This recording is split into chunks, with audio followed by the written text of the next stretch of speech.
I'm Tim. This is PCBICS. If you've ever worked with RF, you've definitely seen this number 50 ohms. Wi Fi uses 50 ohm connectors, and those are also 50 ohms. Test instruments are also 50 ohms. So, for a lot of people, the first question that pops into their heads when they see this for the first time is, does that mean there's a 5 milliohm resistor on the PCB? The answer is no. 50 ohms isn't a component, it's a characteristic of a transmission line. This is fundamental to understanding RF.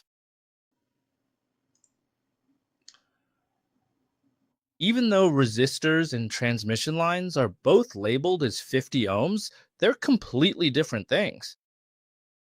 A resistor's job is pretty simple. Electricity goes in and gets turned into heat. It consumes power regardless of frequency or length, but a transmission line is different. It's more like a highway responsible for delivering energy to its destination. It shouldn't consume energy. In an ideal situation, it delivers all the power completely.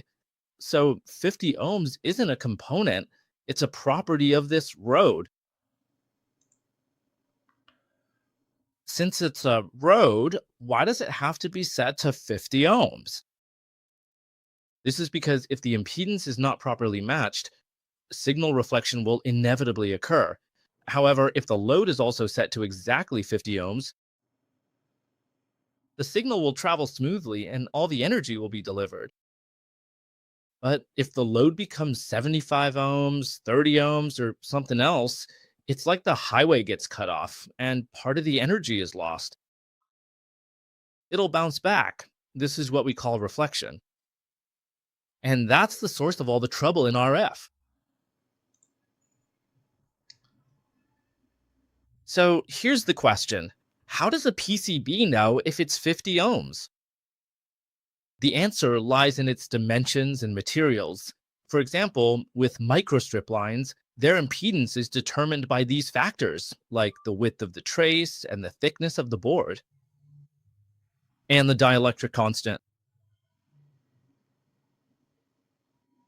Even very different physical structures, such as microstrip lines, stripe line configurations, or coplanar waveguides, will all significantly affect the final result.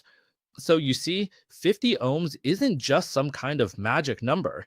It is actually something that electrical engineers must very carefully calculate for every design.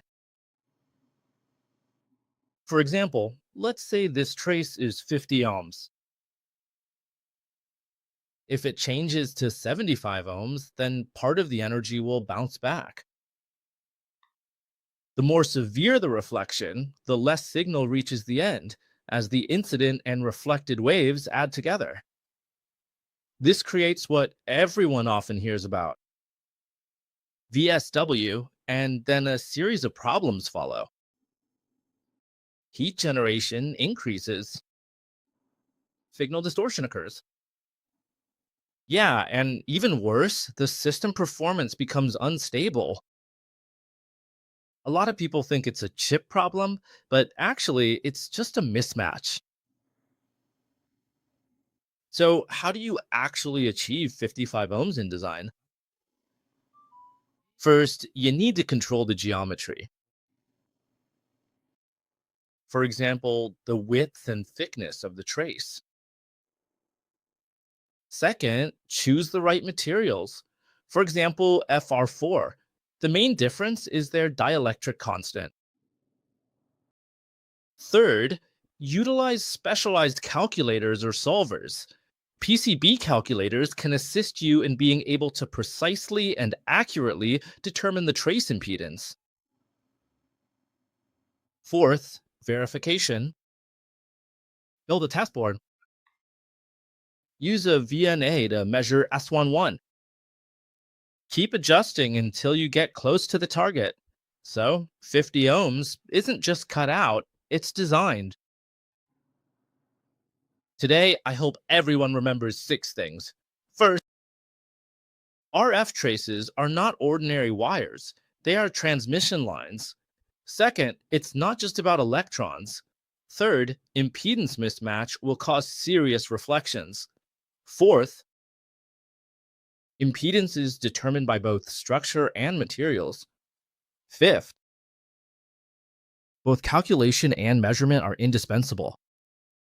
Finally, the ultimate goal of RFPCB can be summed up in one sentence: minimize reflections as much as possible and deliver as much power as possible to the load. In the next episode, we'll cover a topic that's even easier to trip up on. Why does RF current always prefer to travel on the ground plane? Thank you, everyone.